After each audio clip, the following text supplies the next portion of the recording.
Buenas tardes a todos, bienvenidos a esta nueva videoconferencia del curso de Radiología de Tórax. Y como veis en esta clase lo que vamos a hablar son de patrones radiológicos asociados a las neumonías.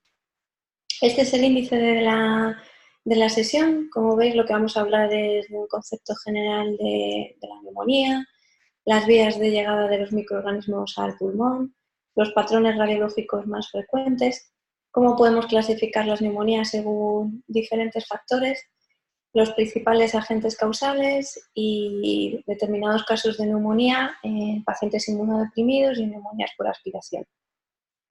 Como sabéis, la neumonía es una infección del parénquima pulmonar y de la vía aérea distal que se produce por una lesión inflamatoria. Los alveolos se van a llenar de células y de líquido y ese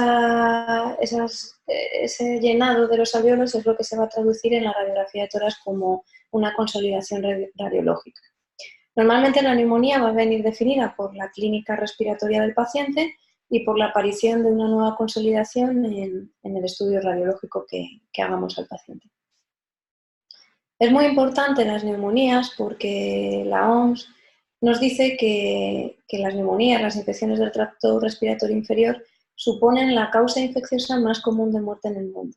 Aproximadamente causan 3,5 millones de muertes al año y cada vez se da más importancia no solamente al tratamiento de la neumonía, sino también a ser capaces de prevenir la aparición de esta. La neumonía ahora mismo produce un gran gasto sanitario por todos los ingresos que conlleva y sobre todo muchas veces pues, por la mortalidad que también genera. Por eso es muy importante su diagnóstico. ¿Cómo llegan los microorganismos al pulmón? ¿Cómo se generan las neumonías? Bueno, pues los mecanismos de llegada principales son estos tres que veis aquí reflejados. El primero de ellos es la vía hematógena y esto lo que nos quiere decir es cuando tenemos un foco extrapulmonar en cualquier otro nivel que no sea el pulmón y a través de los vasos sanguíneos, del flujo de la sangre, va a llegar hasta el pulmón. Este es el típico caso de las endocarditis bacterianas o de las tromboflebitis sépticas. Y cuando llegan al pulmón, ¿dónde es donde más vamos a soler verlos? Pues normalmente a nivel de los lóbulos inferiores, que es donde normalmente vamos a ver que tenemos más lesiones. Normalmente los veremos como nódulos bilaterales cavitados y uno de los más frecuentes son las producidas por los estafilococcus aureus, como vemos en esta radiografía. La propagación directa se produce cuando tenemos un foco infeccioso que está vecino al pulmón y se va a propagar de forma directa alcanzando el pulmón. Estos son los típicos imágenes que vemos como abscesos en la radiografía. En este ejemplo vemos una radiografía de tórax donde si nos fijamos en el lóbulo inferior izquierdo vemos un aumento de densidad redondeado que se localiza en los lóbulos inferiores en los segmentos posteriores. Cuando hacemos el escáner de tórax podemos ver cómo se muestra la gran imagen del absceso pulmonar. Y por último, a nivel del árbol traqueobronquial. ¿Esto qué quiere decir? Nosotros en situaciones normales tenemos una mucosa respiratoria y unos mecanismos de defensa como es el cierre de la glotis o la tos que nos defienden de posibles agresiones o de posibles infecciones, sobre todo de gérmenes que muchas veces pueden estar en la nariz o en la faringe.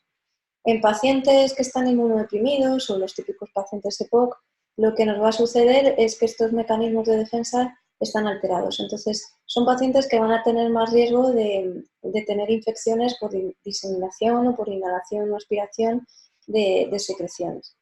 Los patrones radiológicos básicos que vamos a ver en las neumonías que son traqueobronquiales van a ser los que vemos aquí. La neumonía lobar o consolidación alveolar, multilobar o bronconeumonía y la intersticial. La neumonía lobar se produce cuando a nivel de un alveolo empieza una infección, una inflamación, entonces este alveolo se va a llenar de líquido y de células inflamatorias y se va a ir transmitiendo esta infección a través de los poros de Kohn, de tal manera que la infección se va a ir propagando de un alveolo a otro y sobre todo vamos a ver que son porciones confluentes del pulmón que van a estar limitados por la pleura y por las fisuras. En este tipo de neumonía, sobre todo la inflamación, va a ser una inflamación con mucho líquido y pocas células. Por eso te va a poder propagar de forma directa de alveolo a alveolo. Un signo característico es el del broncograma aéreo, que ahora veremos en diferentes ejemplos, y los agentes causales más frecuentes son el neumococo y la Klebsiella pneumoniae. Aquí vemos un ejemplo de un aumento de densidad, como veis, situado por encima de la cisura menor. Vemos cómo está claramente delimitada por la cisura y cómo en el lóbulo superior los bordes se pierden un poquito más. En el escáner vemos claramente cómo está perfectamente bien delimitada, de ahí el nombre de neumonía lobar. Aquí tendríamos otro ejemplo en el que vemos además el signo del broncograma aéreo, que se produce, como sabéis, cuando los alveolos se rellenan de líquido y lo que vemos son los conductos de aire de los bronquios. Y aquí os señalo esta otra imagen, que es la retracción de la cisura mayor del pulmón debido a esta inflamación. Aquí tendríamos el otro ejemplo del broncograma aéreo, en este caso en un infiltrado localizado en el lóbulo inferior derecho. Y el siguiente ejemplo que veríamos sería el de la neumonía multilobar o bronconeumonía. Esta neumonía se produce normalmente cuando existe diseminación de la infección, pero empieza en el epitelio bronquial y se va a ir diseminando a través de los lobulillos contiguos. Entonces, los mecanismos de defensa del pulmón, en este caso los leucocitos, lo que van a intentar es frenar esta infección y se va a dar un fenómeno que es que se van a ir distribuyendo los focos de la neumonía por diferentes partes del pulmón. Entonces van a existir opacidades parcheadas que van a alternar con zonas normales. Este tipo de infiltrado sobre todo se va a caracterizar por tener muchas células y menos líquido, y es característica del Staphylococcus aureus, del Mycoplasma pneumoniae o del Haemophilus influenzae.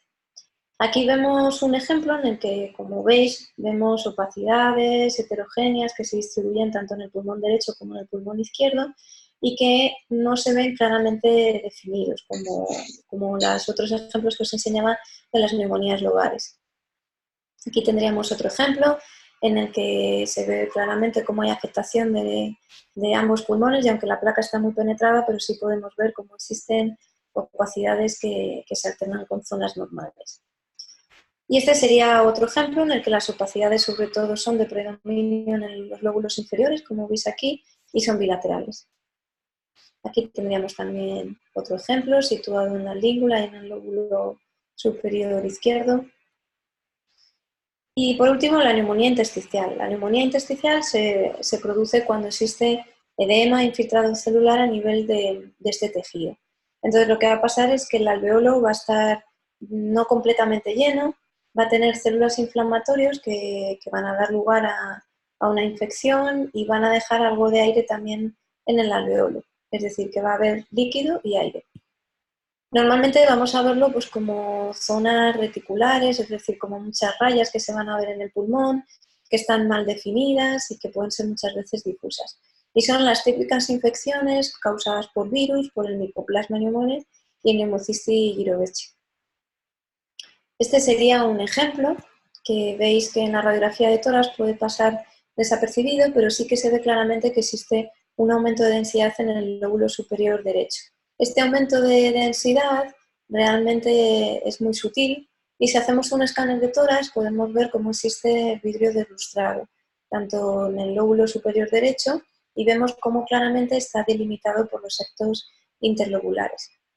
Aquí os he puesto un ejemplo de pulmón muy sencillo, que es para ver lo que os explico de cómo muchas veces estos septos, son lo que veíamos en el ejemplo del escáner, van a delimitar muchas veces la propagación de la neumonía. Y cómo en las neumonías intersticiales lo que se ve afectado es este tejido de aquí intersticial. Este sería otro ejemplo de patrón intersticial, en este caso causado por un Mycoplasma pneumoniae, y veis también cómo es el típico patrón de muchas rayas en el pulmón, patrón reticular, y que no se ve claramente un infiltrado. Las neumonías las podemos clasificar de diferentes maneras. Yo aquí os he puesto una clasificación bastante común, haciendo referencia a 4 factores diferentes. La primera de todas sería el huésped, es decir, el sujeto que tiene la neumonía, si es un sujeto sano o si es un sujeto que tiene un riesgo elevado, porque tenga patologías crónicas, como en el caso del SIPO, o porque tengan inmunodeficiencias. Otro tipo sería si la neumonía ha sido adquirida en la comunidad o es una neumonía nosocomial hospitalaria. Sobre todo también nos dice mucho la clínica del paciente, si es una neumonía típica o una neumonía típica. Y por último, anatomía patológica que hablábamos antes, que serían los 3 ejemplos que hemos visto, además asociado a los émbolos sépticos. En el ámbito de adquisición podemos hablar, como decía, de la neumonía adquirida en la comunidad o la neumonía nosocomial. Aquí os pongo una tabla que está sacada de las guías de la ATS y sobre todo nos dice los microorganismos más frecuentes en función de si el paciente adquiere la neumonía en la comunidad o dentro del hospital. Y si esta es dentro del entorno de la UCI o fuera del entorno de la unidad de intensivos. Como veis, los agentes más frecuentes en neumonías adquiridas en la comunidad son el neumococo, el micoplasma y el anófilo. Y en los pacientes de la UCI, sobre todo hay que recordar, están haciendo Staphylococcus aureus, en los pacientes que están hospitalizados y la neumonía asociada al ventilador, que se produce bastante frecuentemente.